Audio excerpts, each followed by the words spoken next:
Admiral Sarah Chen stood at the viewport of the UES Hyperion, her weathered hands clasped behind her back as she watched the alien fleet materialize against the backdrop of Jupiter's swirling storms. The Meridian ships seemed to defy physics itself, their crystalline structures refracting sunlight in impossible patterns. Yet despite their beauty, Chen felt only a cold dread in her stomach. "They're broadcasting on all frequencies, Admiral," Lieutenant Rodriguez reported from his station. "The translation matrix is processing their message." Chen nodded, her face remaining impassive even as her mind raced through countless scenarios.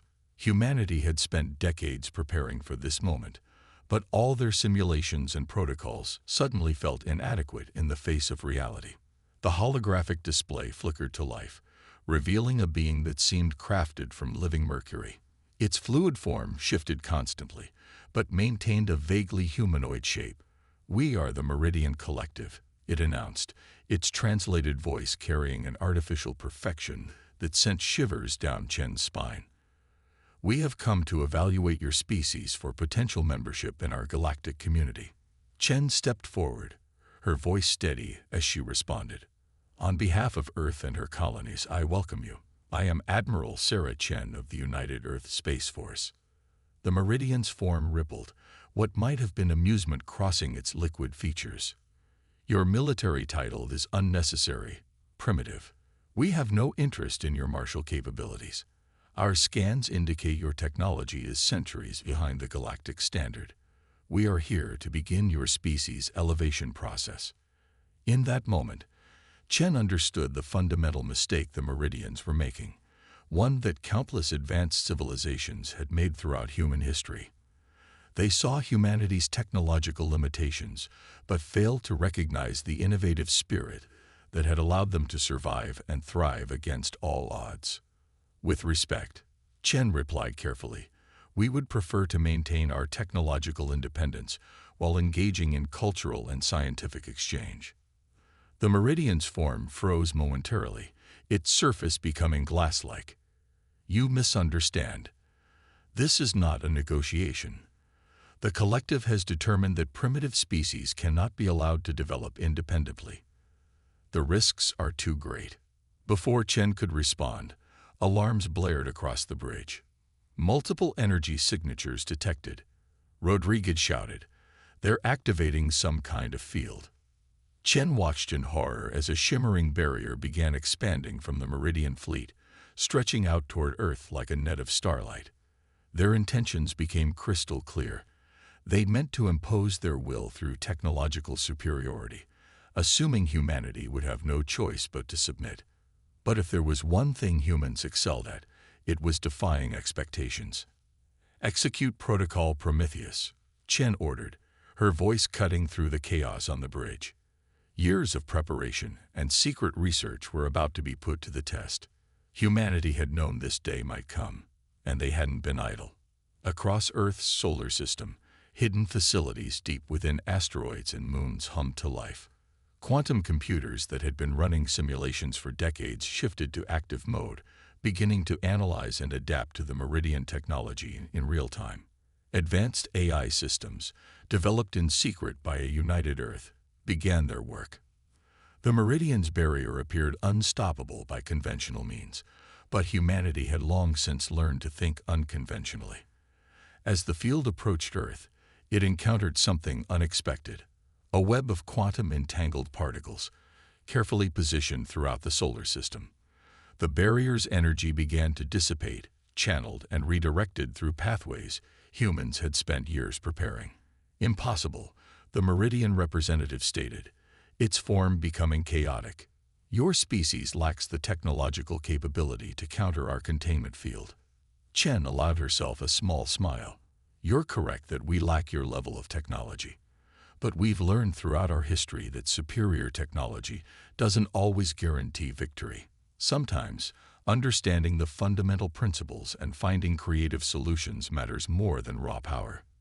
The quantum web continued its work, not just neutralizing the Meridian barrier, but collecting data about their technology with every interaction. Humanity might be behind in development, but they were quick studies. You're making a mistake, the Meridian warned, its form now agitated. The collective cannot allow uncontrolled development.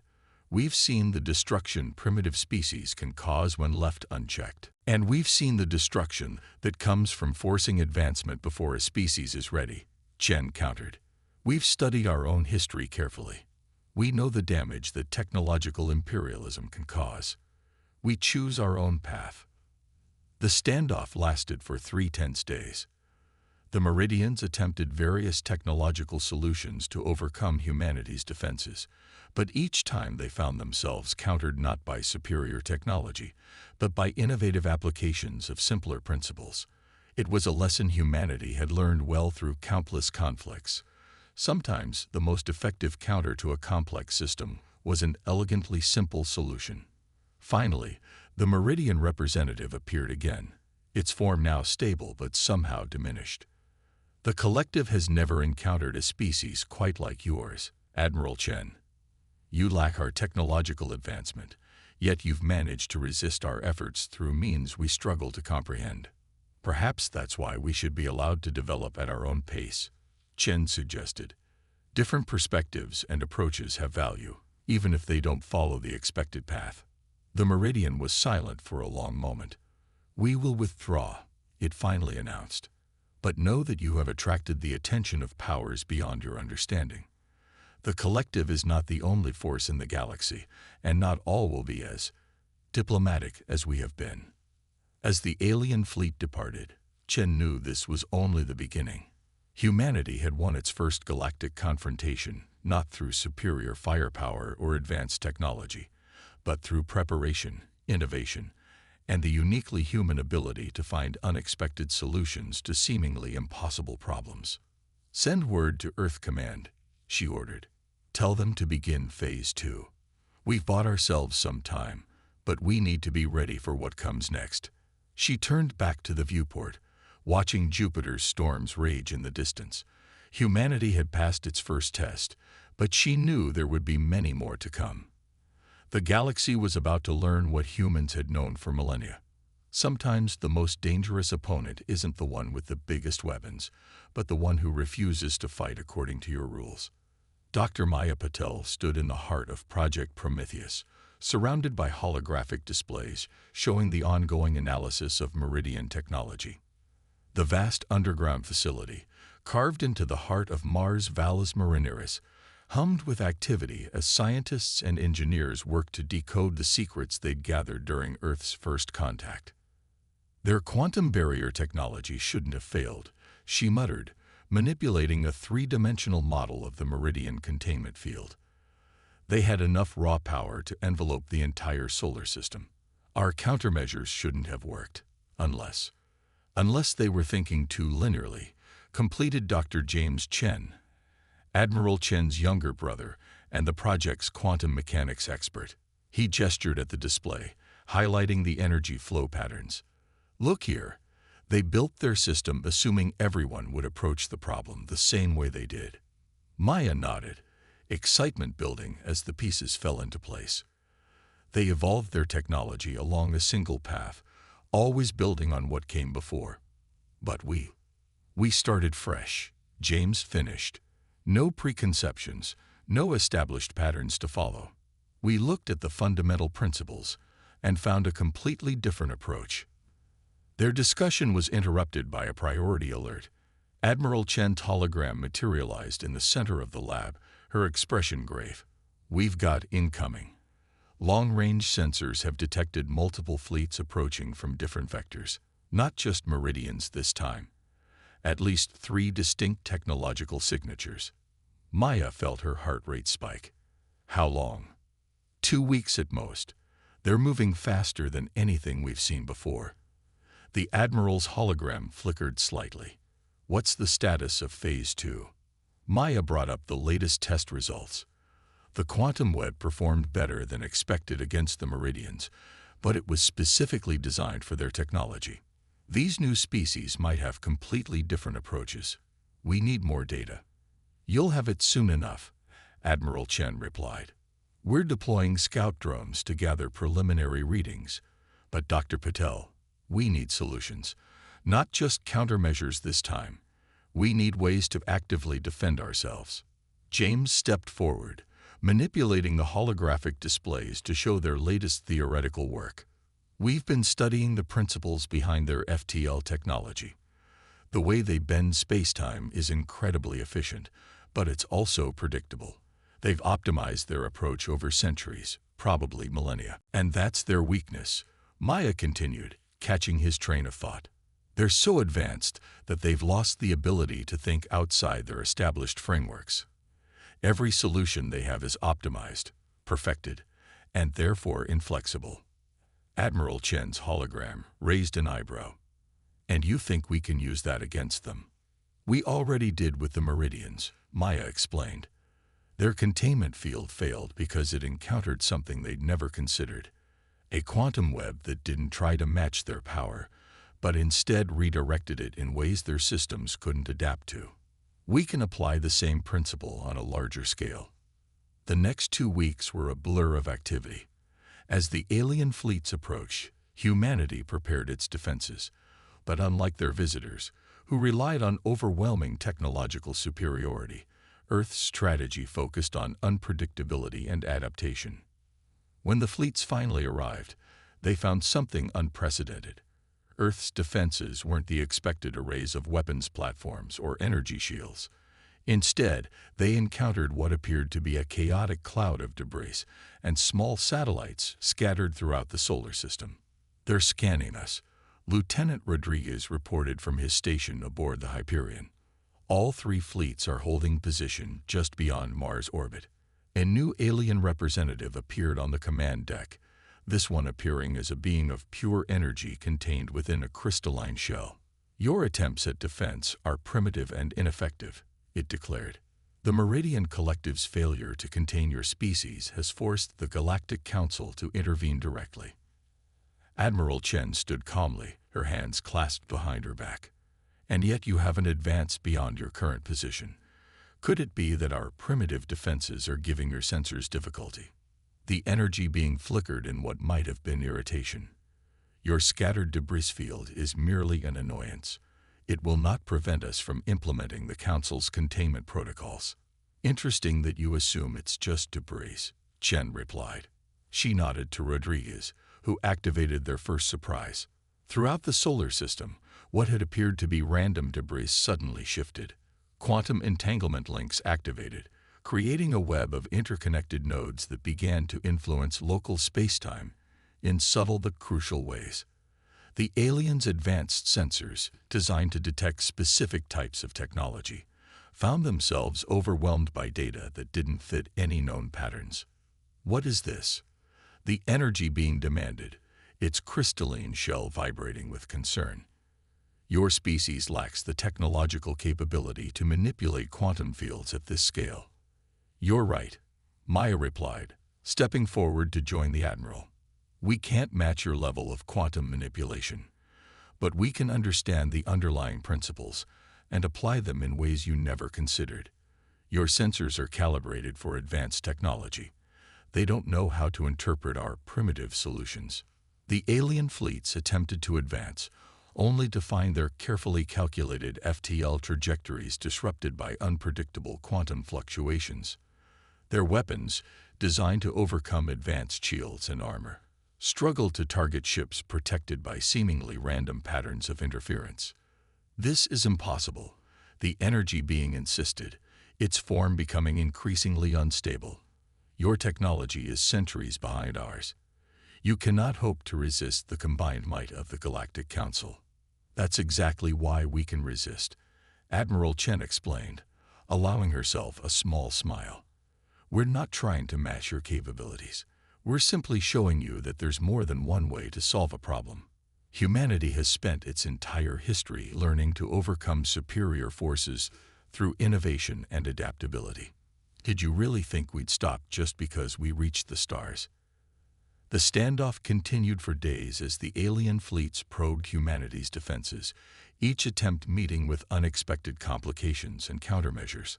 Earth's approach wasn't to try to overpower their advanced technology, but to introduce so many variables and unexpected factors that their superior systems became their weakness rather than their strength. In the end, it was the energy being who broke the silence. The Council must reconsider its approach, it admitted, its crystalline shell dulled with what might have been exhaustion. Your species has demonstrated capabilities we did not believe possible at your technological level. As the alien fleets withdrew, Admiral Chen turned to Maya. How long until they realize what we've actually done? Maya smiled. That's the beauty of it. Every moment they spent trying to overcome our defenses, every scan they made of our systems, every attempt to breach our quantum web, they were giving us more data about their technology.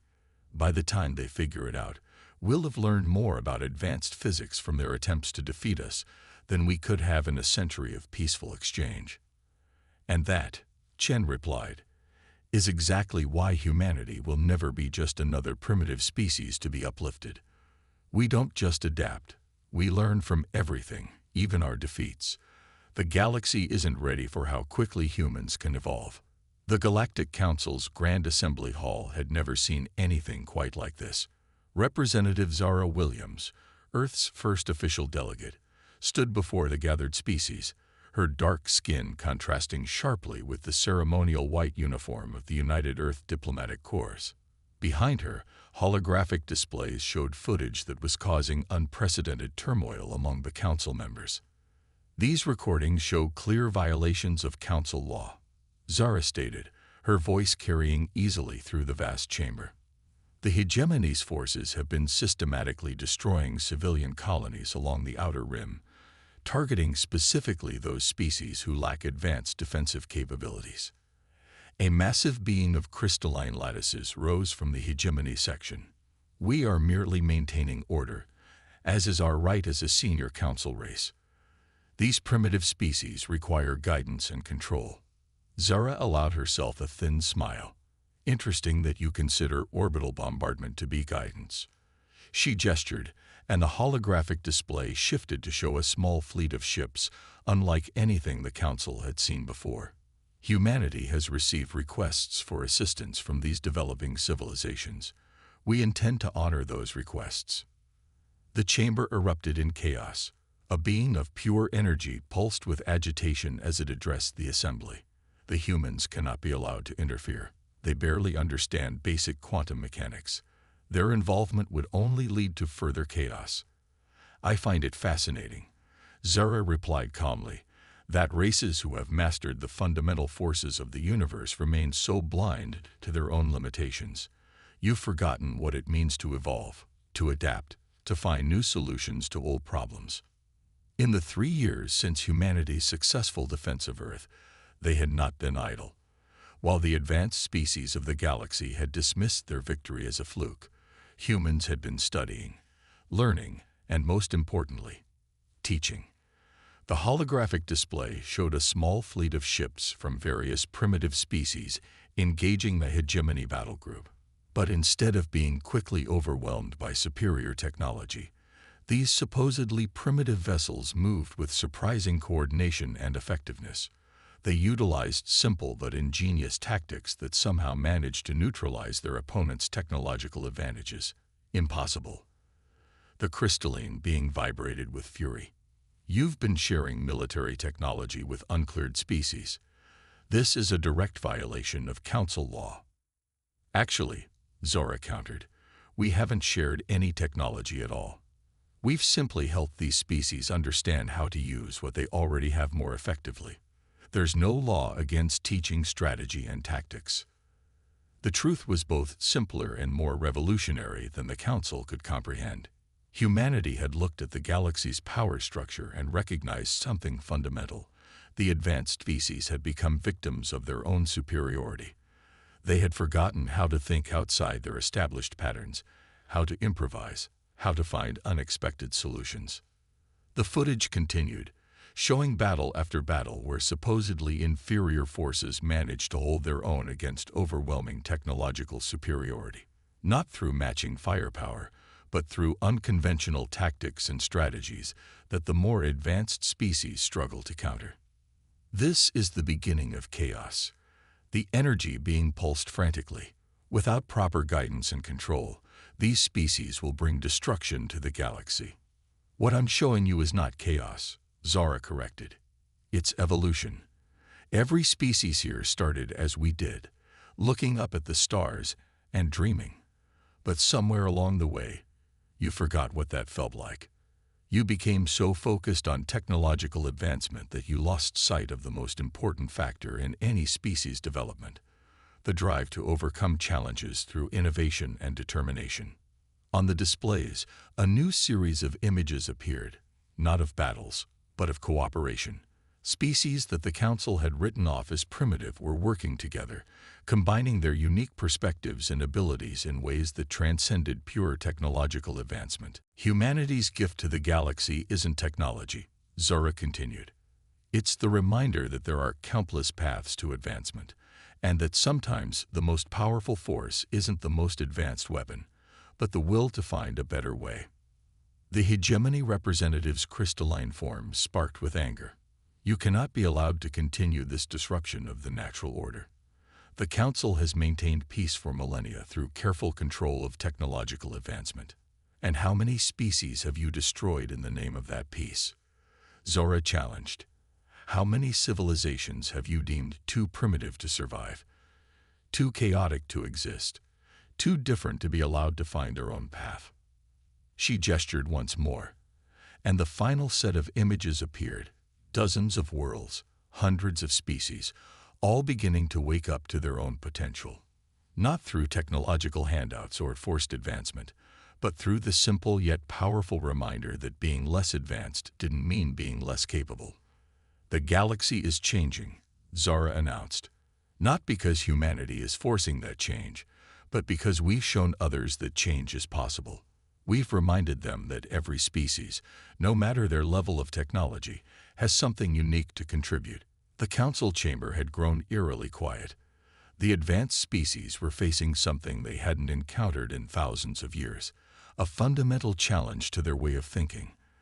They had built their society on the assumption that technological advancement was the only measure of a species' worth. Now they were being forced to consider that there might be other forms of advancement they had never considered. We're not here to overthrow the Council, Zara concluded. We're here to evolve it, to help it remember what it means to grow, to change, to face challenges not just with power, but with creativity and determination. The question isn't whether this change will happen. It's whether you'll be part of it or be left behind by it. As the chamber erupted in heated debate, Zora's personal communicator quietly buzzed. A message from Admiral Chen appeared. Phase 3 is complete. The galaxy is waking up. Now we see if they're ready for what comes next. Zara smiled slightly. Humanity had never wanted to conquer the galaxy. They had simply shown it something it had forgotten. That the most powerful force in the universe isn't technology or weapons, but the endless capacity for growth and adaptation that every species possessed. The real revolution wasn't being fought with ships and weapons, but with ideas and possibilities. The storm they had started was only beginning to build.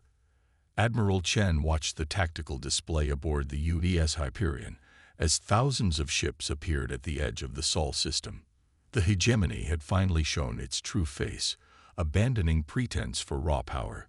Their fleet was larger than anything humanity had ever encountered, a vast armada of crystalline vessels that stretched across space like a glittering web. They're broadcasting, Lieutenant Rodriguez reported, his voice tight with tension. All frequencies, all channels. The holographic display flickered to life, revealing not one but 5 beings, the High Council of the hegemony itself. Their crystalline forms pulsed with barely contained fury as they spoke in unison. This ends now. Your species has caused enough disruption to the natural order. Chen stood calmly, hands clasped behind her back. You're right about one thing. This does end now, but not the way you imagine. Across the galaxy, events were already in motion. On 1,000 worlds, species that had once cowered before the hegemony's might were rising up, not with advanced weapons, but with something far more dangerous: hope. Humanity had taught them well. Your primitive tactics cannot save you this time, the council declared. We have analyzed all your previous strategies. Our fleet is equipped with countermeasures for every trick you have demonstrated. That would be impressive, Chen replied with a slight smile. If we were planning to use any of those tactics again. She nodded to Maya Patel, who had been promoted to Chief Science Officer after her breakthroughs during the first contact crisis. Maya's fingers danced across her console, activating the quantum communication network humanity had secretly built over the past 3 years. Not to control or command, but to connect and coordinate. Across the galaxy, thousands of supposedly primitive species received a simple message: it's time. The hegemony fleet began its advance, their formation perfect, their technology overwhelming. But they had fallen into humanity's greatest trap. They had prepared to fight the last war, not the next one. Display status of Operation Unity, Chen ordered. The tactical display transformed, showing not just the Sol system, but hundreds of other systems across the galaxy. In each one, the supposedly primitive species were moving according to plans they had spent years preparing. Not to attack the hegemony directly. That would have been suicide. Instead, they began implementing something far more subtle and devastating. What is this? The Council demanded as their sensors registered thousands of small-scale quantum fluctuations throughout their territory. These disturbances are insignificant. They cannot affect our advance. Individually, no, Maya confirmed. But together, she pressed a final key, and the quantum network synchronized. Each small disturbance, each tiny fluctuation, began to resonate with all the others. The effect rippled through space-time itself, creating patterns that even the hegemony's advanced sensors struggled to comprehend. The crystalline ships began to slow, their perfect formation wavering. What have you done? The Council's voice held something new: uncertainty. We've shown the galaxy that true strength doesn't come from technological superiority, Chen explained.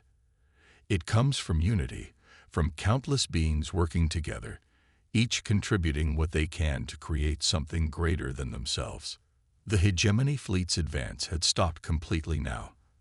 Their ships, designed to operate on precisely calculated principles of physics, found themselves in an environment where those calculations no longer worked reliably. Not because of any superior technology, but because of the combined effects of countless small actions performed in perfect coordination. This is impossible, the Council insisted, their crystalline forms flickering with distress.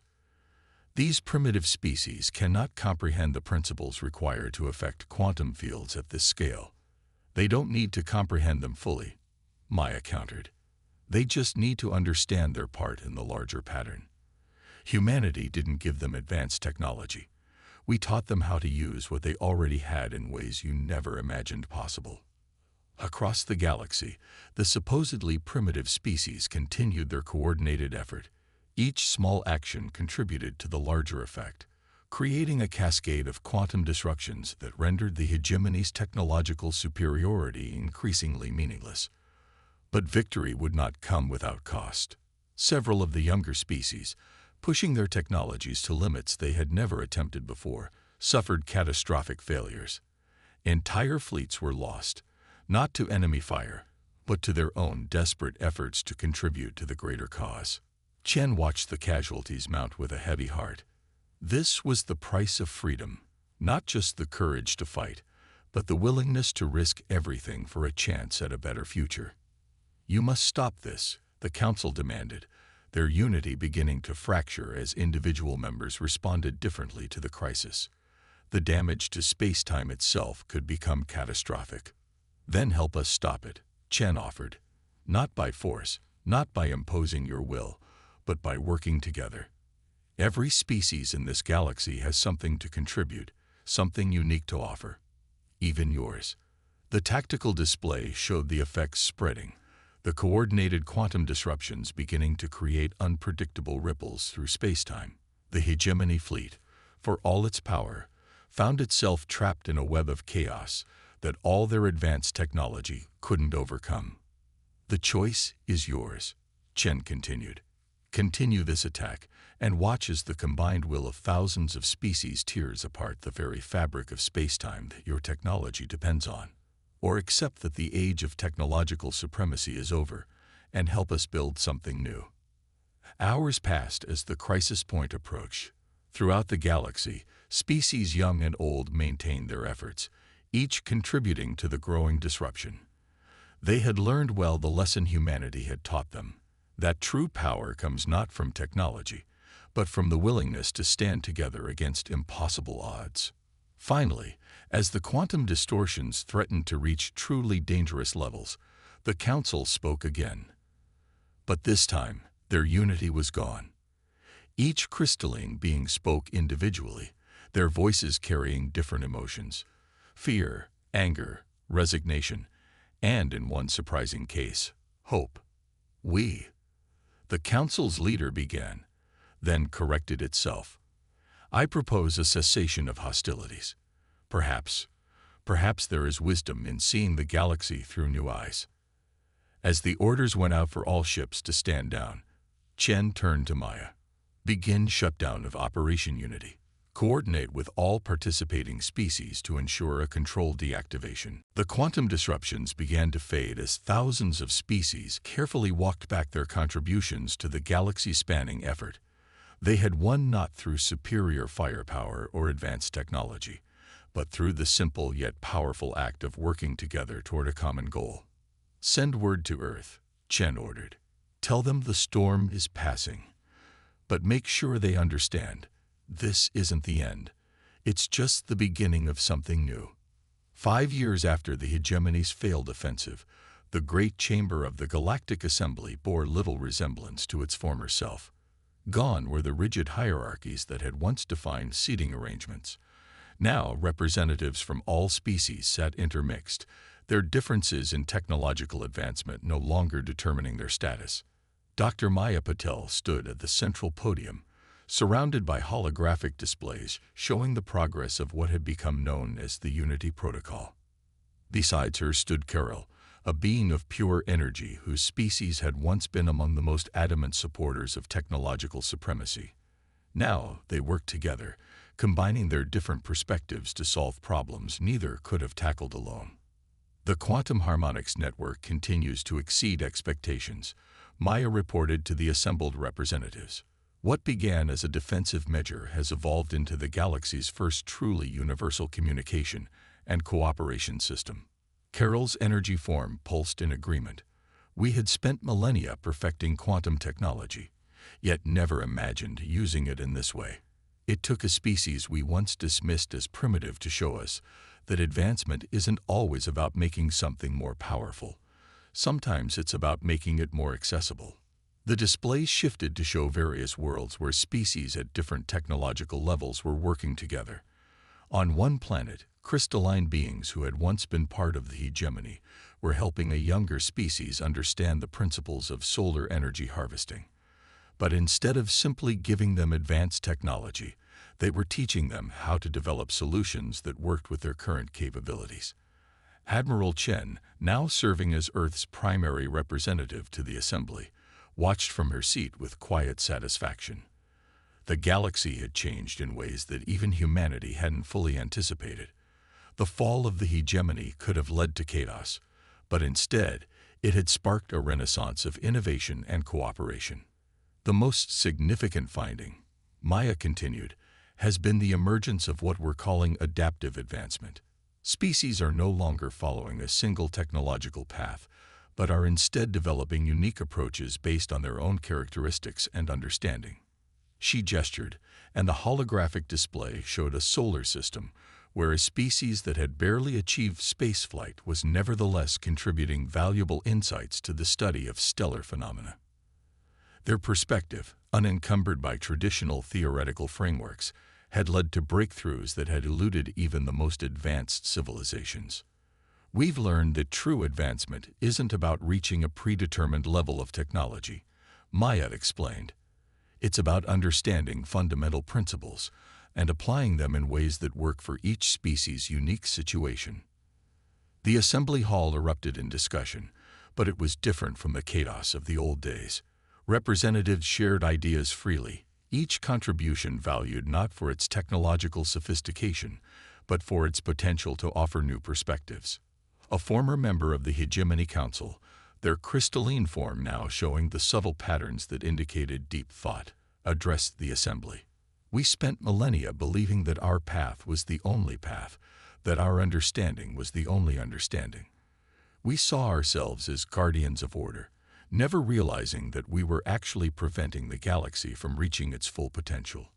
Admiral Chen stood, drawing the attention of the assembly. The greatest threat to advancement isn't chaos or disorder. It's the belief that there's only one way to progress. Humanity didn't succeed because we were stronger or smarter than other species. We succeeded because we never stopped looking for new ways to solve problems.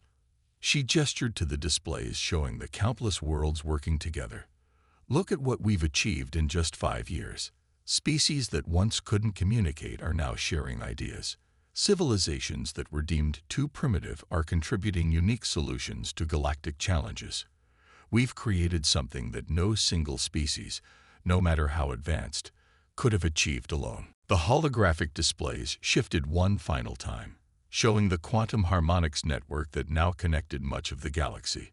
But unlike the rigid, hierarchical systems of the past, this network was organic, adaptive, growing and changing as each species added their own contributions to it. This is the true legacy of what happened, Maya concluded. Not that humanity showed the galaxy a better way to fight, but that we showed there was a better way to live. Every species, no matter their level of technology, has something valuable to contribute. True advancement comes not from imposing our will on others, but from learning to work together, each in our own way, toward common goals. As the assembly continued their discussions, Admiral Chen received a private message from Earth. The quantum harmonics network had detected unusual signals from beyond the galaxy's edge. Something new was coming, perhaps another test, perhaps an opportunity, perhaps both. She smiled slightly. Whatever it was, the galaxy would face it not as a collection of divided species ranked by their technology, but as a united civilization that had learned to value diversity of thought and approach. Humanity had changed the galaxy not by being the strongest or most advanced, but by reminding everyone that there was strength in being different, in thinking differently, in finding new ways to solve old problems. The storm had passed, but its effects would echo through the galaxy forever. As Chen looked out at the assembled representatives, she saw not just the present but the future. A future where advancement wasn't measured by the power of one's technology, but by the strength of one's connections and the willingness to see value in every perspective. Send word back to Earth, she instructed her aide. Tell them the next chapter is about to begin. And this time, we're all ready for it.